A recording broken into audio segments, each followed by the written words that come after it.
Thanks for staying with News at Prime tonight. Former Johannesburg Mayor Herman Mashaba says the People's Dialogue will inform the nature of the political formation he hopes to establish. He's forming the party with former DA leader Mmusi Maimane. Mashaba joins me in studio to tell us more about the People's Dialogue. Good evening, Mr. Mashaba, and thank you so much for your time. Good evening. You're looking nice and well rested. What has it been like not being Johannesburg Mayor for the last couple of weeks? It's been obviously an exceptionally good 2 weeks of to actually almost completely switching off. But obviously, I think I deserved at least 2 months. But unfortunately, with the way things are shaping up in the country, we wanted to really come back and start seeing how we can save our country. Well, you seem to have developed quite an appetite then for politics, and interesting. You should talk about saving our country. We've had Save SA before as an entity that, of course, was telling us as South Africans that they're here not just for dialogues, but to really champion the struggles of ordinary South Africans. To date, it will be hard to get a statement out of Save SA. They're no longer, at least not in the way that they were before, as present. Why should we trust you? We've been here before. We've had this moment with Ahang too. Ahang took us through these public dialogues where we poured our hearts out and we spoke about the things that mattered, and then we're in for a bad political marriage. So we've been through this before. Why must we take this any differently? I think, Cathy, for as long as we don't really find a solution to our problems, I think as a society, it'll be unfortunate if we give up. I think successful nations and individuals, people succeed because they keep on really trying. The failure is not something that must be encouraged in our communities, in our societies. I think we need to instill a culture in our youth and in our communities that please don't be afraid of failure. Just really look at life in a positive manner. It doesn't mean that if Cathy had failed in the past, you must obviously really give up. I think be inspired by the failures of other people, learn from them, and really move forward. Because that's the only way we can change the world. But surely learning the lesson in its truest sense also means that doing things differently to what people have done before, because it shows an appreciation and an understanding for why they may have failed in the first instance. So what are you and Mr. Maimane going to be doing differently?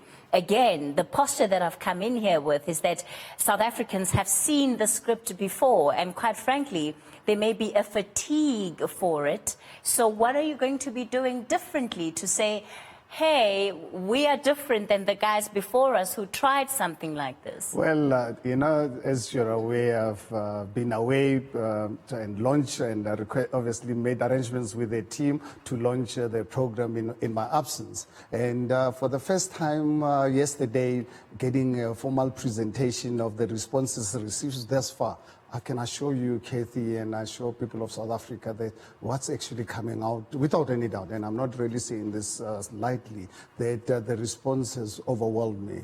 Last night before I slept, because the closing date for submissions end of February. But I'm already tempted to start obviously sharing this information with South Africans to really demonstrate the type of inputs that are actually coming. Political rhetoric that we've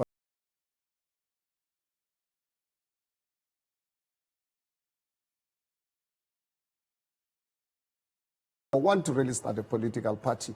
I believe it has to really be driven by civil society. It can't be driven by us. You remember prior to 1994, hopefully you were still young at the time, with CODESA. CODESA 25 fast forwarded to today. You look at who are the beneficiaries of CODESA, the politicians, and what my view is that we've got to start a second CODESA discussions.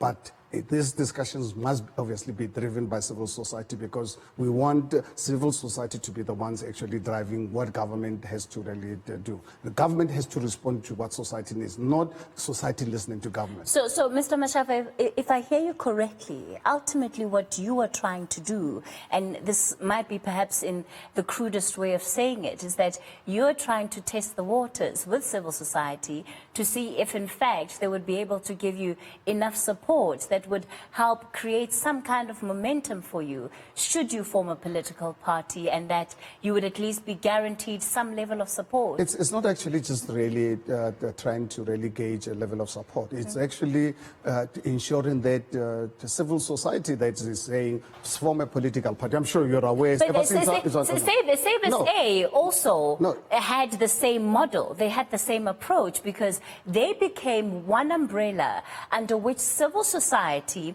galvanized. At the time, it was in particular a campaign against President Jacob Zuma. But many of those formations were civil society. The march that was led, I remember at the time, where we had the changes in the finance ministry and treasury, the march that was led in Pretoria that had about 10,000 people was arranged and supported mostly by civil society. So it has happened before under Save South Africa. No, let me give you an example, Cathy, of some of the issues that are not negotiable for me. Because ever since I announced the resignation, there was an outcry from a lot of people saying, please form a political party. And I'm saying, what do I know? Do I have answers to South Africa's problem? Honestly, I'm just an individual. I don't have answers. I've then said to people, and that is what this platform is trying to engage civil society. Those who are saying, form a political party. What type of political party do you want? Do we share the same values? There are things that for me are not negotiable. For an example, you know, I think I've had this discussion with you before around border controls. Do we want to live in a country where South Africa is a borderless country? What's our view on a market-driven economy? Because for me, I believe in market-driven economy.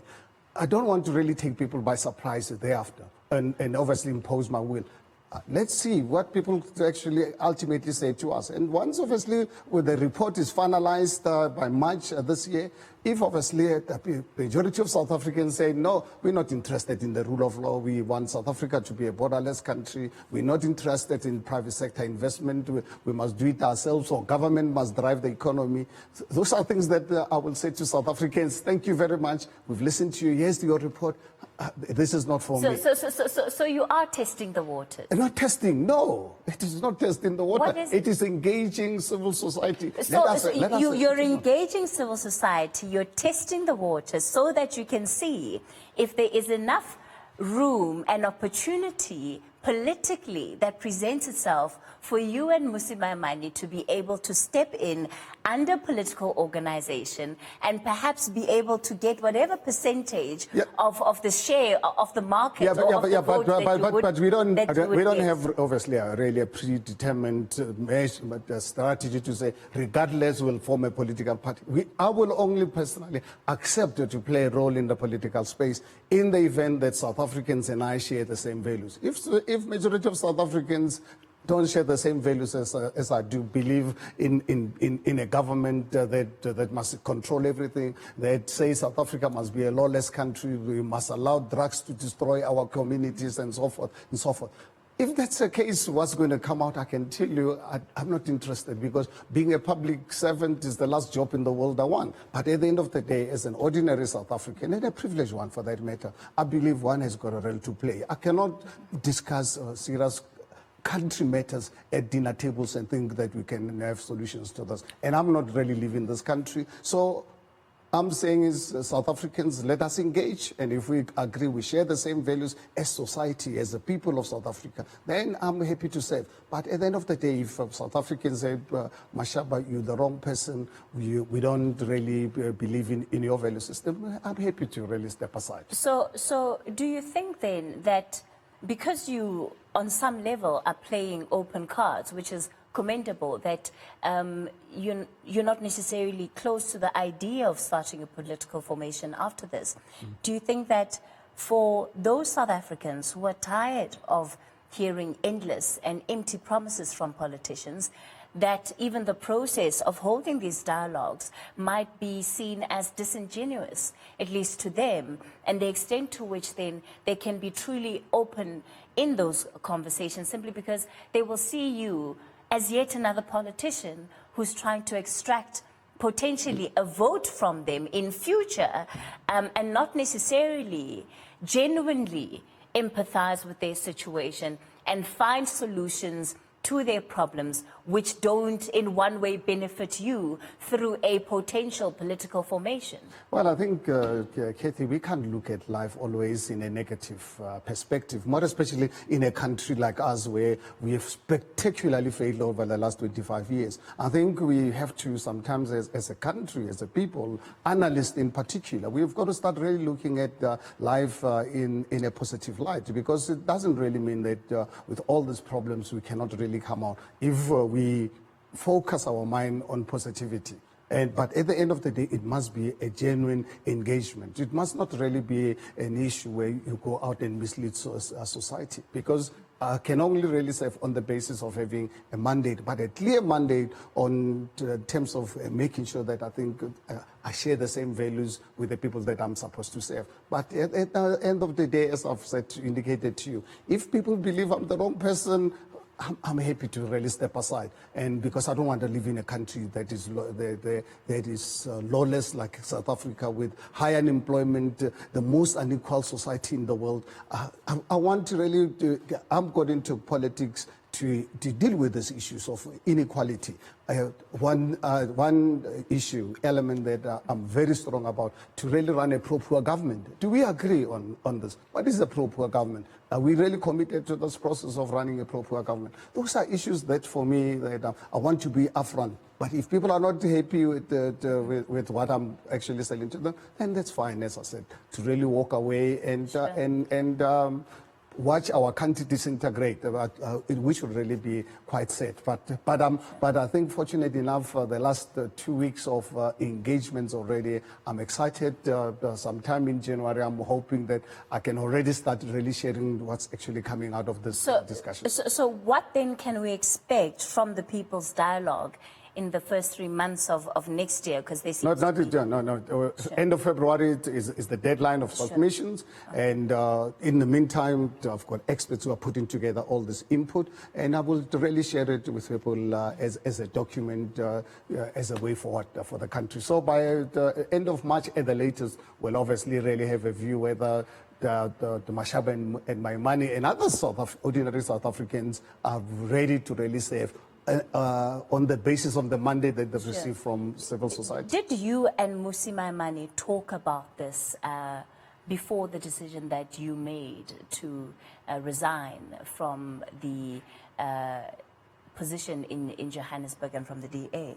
No, unfortunately, Mmusi knew about my resignation when I announced. Remember, 2-3 weeks before Helen Zille's announcement, I made it abundantly clear, unapologetically clear, that in the event of Helen Zille being brought back into the DA, I'm out of here. And I shared this with him. I said to Mmusi, if this is what happens, I'm afraid I'm not prepared to really be associated. Do you think that black people have a future in the Democratic Alliance? Well, I think it's up to them to really make that call. Cathy, I'm not an expert to really manage the lives and affairs of other people, more especially when it comes to personal choices. I think all of us as human beings, we make our own choices. I think I'll leave it to every member of the DA, black and white, to really make that call. I think I've demonstrated my views. They're quite out there. My views are well known by all. After. In fact, I engaged Mmusi a few days before the launch of the platform, because obviously I've been trying to get hold of him. He was in Cape Town, I'm here. But at the end of the day, I had to really move forward, because I felt, you know what, I'm not prepared to really go out and play golf and be an armchair critic. I think this country, this beautiful South Africa needs to really be saved. And if I have to really be one, to really be counted, to be the ones who are going to sure. attempt, I'm throwing in my head in the ring. All right, Mr. Mashaba, we'll have to leave it there for tonight. We wish you all the best then in the next chapter. And we'll be waiting to hear what the consultative process of the People's Dialogue presents. And like you said, we'll try not to take such a negative view on everything, but a healthy dose of skepticism never hurt anyone, has it? Herman Mashaba, he's of course going to be driving the People's Dialogue going into 2020. We'll take a short break. I'm back with your headlines shortly.